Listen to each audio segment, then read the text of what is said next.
आप देख रहे हैं इंडिया न्यूज सबसे पहले देश, आपके साथ मैं रचना बंसल। खबरों की शुरुआत करेंगे। सबसे पहले देख लीजिए देश और दुनिया की आज की सभी बड़ी खबरें तेज रफ्तार के साथ सुपरफास्ट अंदाज में। महाराष्ट्र और झारखंड की विधानसभा सीटों को लेकर इंडिया गठबंधन के बीच में बात बनी। आज हो सकता है ऐलान। झारखंड में पहले फेज के लिए आज से नॉमिनेशन। बिहार में जहरीली शराब से मरने वालों का आंकड़ा 40 के पार पहुंचा। अकेले सीवान में 28 लोगों ने दम तोड़ा।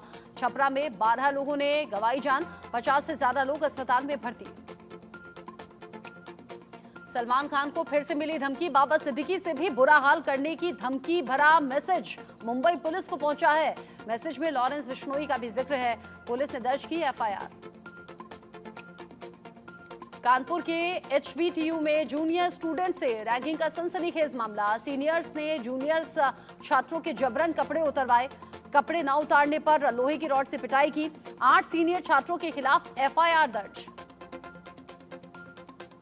राजस्थान के उदयपुर में मारा गया आदमखोर पैंथर। आदमखोर पैंथर को मारी गई गोली। 1 महीने में 8 लोगों को बना चुका था शिकार। मचार इलाके में मचाई थी दहशत। जम्मू कश्मीर को राज्य का दर्जा देने का प्रस्ताव पारित। उमर अब्दुल्ला कैबिनेट ने प्रस्ताव को दी मंजूरी। सीएम उमर जल्द ही केंद्र सरकार को प्रस्ताव भेजेंगे। इजरायल के हमले में मारा गया Hamas chief Yahya Sinwar. Israeli सेना आईडीएफ ने की सिनवार की मौत की पुष्टि। डीएनए जांच के आधार पर की मौत की पुष्टि। याह्या सिनवार की मौत पर राष्ट्रपति बाइडेन बोले, इजरायल अमेरिका और दुनिया के लिए अच्छा दिन।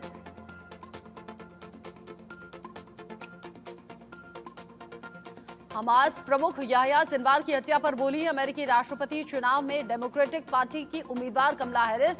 सभ्य समाज को अब न्याय मिला। इजरायल के पीएम बेंजामिन नेतन्याहू ने गुरुवार रात को ही सिनवार की मौत की पुष्टि कर दी है। नेतन्याहू ने वीडियो मैसेज में कहा कि हमने हिसाब चुकता कर लिया, लेकिन जंग अभी जारी है। नेतन्याहू ने गाजा के लोगों को संदेश देते हुए कहा कि युद्ध कल खत्म हो सकता है यदि हमास अपने हथियार डाल दे और हमारे बंधकों को लौटा दे। आईडीएफ प्रवक्ता ने कहा कि 7 अक्टूबर के नरसंहार का जिम्मेदार याह्या सिनवार मारा गया। सभी बंधकों को घर वापस लाने तक आराम नहीं करेंगे। हमारा काम अभी पूरा नहीं हुआ है। अमेरिकी विदेश विभाग के प्रवक्ता मैथ्यू मिलर ने कहा कि खालिस्तानी नेता गुरपतवंत सिंह पन्नू की हत्या की साजिश को लेकर हो रही जांच में भारत की तरफ से सहयोग किया जा रहा है और इस सहयोग से अमेरिका संतुष्ट है। मिलर ने बताया कि जिस शख्स पर पन्नू की हत्या की साजिश में शामिल होने का आरोप था, वो अब भारत सरकार की तरफ से इस पर ध्यान रख रहा है। वो भारत सरकार का कर्मचारी नहीं है। दरअसल अमेरिका ने पहले आरोप लगाया था कि निखिल गुप्ता ने पन्नू की हत्या की साजिश रचने में मदद की थी। बैकफुट पर कनाडा के पीएम जस्टिन ट्रूडो जांच समिति के सामने दिया बयान। निज्जर की हत्या में भारतीय एजेंट्स के शामिल होने का आरोप जब मैंने लगाया था तब मेरे पास केवल खुफिया जानकारी थी, कोई ठोस सबूत नहीं थे। इससे पहले ट्रूडो सरकार का दावा था कि उसने निज्जर हत्याकांड से जुड़े सबूत भारत को दिए थे, जिस पर भारत की प्रतिक्रिया थी, कनाडा ने हत्याकांड से जुड़े कोई सबूत कभी नहीं दिए। डेमोक्रेटिक पार्टी के राष्ट्रपति पद की उम्मीदवार कमला हैरिस ने डोनाल्ड ट्रंप पर किया तीखा हमला। उन्होंने ट्रंप को अस्थिर बताया। हैरिस ने ट्रंप की योग्यता पर सवाल उठाया और उन्हें मेडिकल रिपोर्ट सार्वजनिक करने की चुनौती दी। मलावी दौरे पर राष्ट्रपति मुर्मू भारतीय समुदाय को संबोधित करते हुए कहा, ग्लोबल साउथ को अग्रणी सदस्य के रूप में भारत विश्व की 2/3 जनसंख्या के हितों का प्रतिनिधित्व करने की अपनी भूमिका को लेकर गंभीर है। सऊदी अरब के रियाद में इंडिया वीक का आयोजन। यहां एएल सुवेदी पार्क में भारतीय कलाकारों का प्रदर्शन देखने के लिए दर्शकों की भारी भीड़ उमड़ी। सऊदी अरब के रियाद में पूरे 1 हफ्ते तक होगा इंडिया वीक का आयोजन। एएल सुवेदी पार्क में मनाया जा रहा है भारत सप्ताह। चंडीगढ़ में एनडीए नेताओं की हुई बड़ी बैठक। इस बैठक में कुल 6 प्रस्ताव पारित हुए। 2025 में मनाया जाएगा संविधान का अमृत महोत्सव। बहराइच जिला अस्पताल के बाहर बढ़ाई गई सुरक्षा। बहराइच हिंसा मामले के 2 आरोपियों मोहम्मद सरफराज और तालिब को इसी अस्पताल में भर्ती किया गया। आपको बता दें कि इस मामले में अब तक 5 आरोपी गिरफ्तार हुए हैं।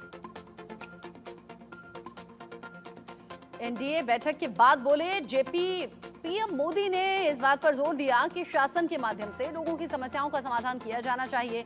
हमें pro people, pro governance, P2 G2 पर ध्यान केंद्रित करना चाहिए और इसको हम आगे बढ़ाना जारी रखेंगे। नड्डा ने कहा कि पहला प्रस्ताव महाराष्ट्र के सीएम एकनाथ शिंदे ने प्रधानमंत्री की नीतियों के कारण हरियाणा में बीजेपी की जीत पर रखा। शिंदे ने कहा कि हरियाणा में बीजेपी को किसानों, युवाओं और एथलीट्स का समर्थन मिला। बीजेपी अध्यक्ष जेपी नड्डा ने बताया कि रक्षा मंत्री राजनाथ सिंह के द्वारा 2025 में संविधान का अमृत महोत्सव मनाने का एक और प्रस्ताव रखा गया, जिसे सर्वसम्मति से पारित किया गया।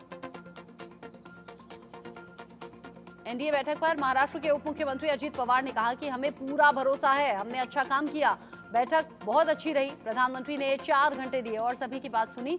उन्होंने ये भी कहा कि उनके मन में क्या था, अब सभी उसी के अनुसार काम करेंगे। मुंबई कांग्रेस के प्रदेश अध्यक्ष नाना पटोले ने कहा कि आज हम महाराष्ट्र चुनाव आयोग के मुख्य निर्वाचन अधिकारी एस चोकलिंगम से मुलाकात करेंगे और कुछ मतदाताओं के वोटर लिस्ट से जो नाम निकाले गए हैं उसकी शिकायत करेंगे। बहराइच में रामगोपाल मिश्रा की हत्या के 2 आरोपियों का एनकाउंटर। नेपाल भागने की फिराक में थे सरफराज और ताले 5 आरोपी गिरफ्तार हुए। बहराइच एनकाउंटर पर अखिलेश यादव ने सवाल उठाए। कहा, एनकाउंटर के जरिए नाकामी छिपा रही सरकार, पीड़ित परिवार को न्याय दिलाएंगे। दिल्ली के कैलाशपुरी एक्सटेंशन इलाके में स्थित एक केमिकल गोदाम में लगी भीषण आग। दमकल की आधा दर्जन से ज्यादा गाड़ियों ने कड़ी मशक्कत के बाद आग पर काबू पाया। उत्तर प्रदेश के संभल में फल्लूसराय क्षेत्र में स्थित एक खाली प्लॉट में रखे भूसे के ढेर में आग लग गई। कड़ी मशक्कत के बाद आग पर काबू पाया जा सका। खबर गुजरात के भावनगर से, जहां पर एक गोदाम में भीषण आग लगने की खबर है। अग्निशमन अधिकारी ने बताया कि झूना बंदर इलाके में एक बंद गोदाम में आग लगने की खबर के बाद मौके पर दमकल गाड़ियां भेजी गई। मशक्कत के बाद आग पर काबू पाया जा सका।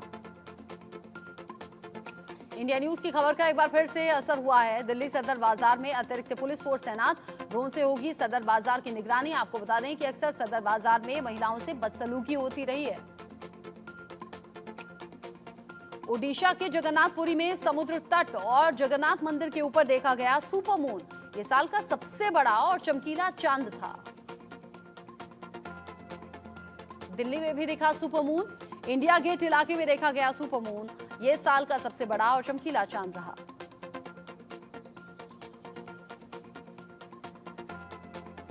वेब सीरीज 1000 बेबीज की अभिनेत्री नीना गुप्ता की जो सीरीज की कहानी को लेकर बड़ा बयान सामने आया है। कहा, इसकी कहानी सुनकर मैं हैरान थी कि ऐसी भी कहानी कोई सोच सकता है।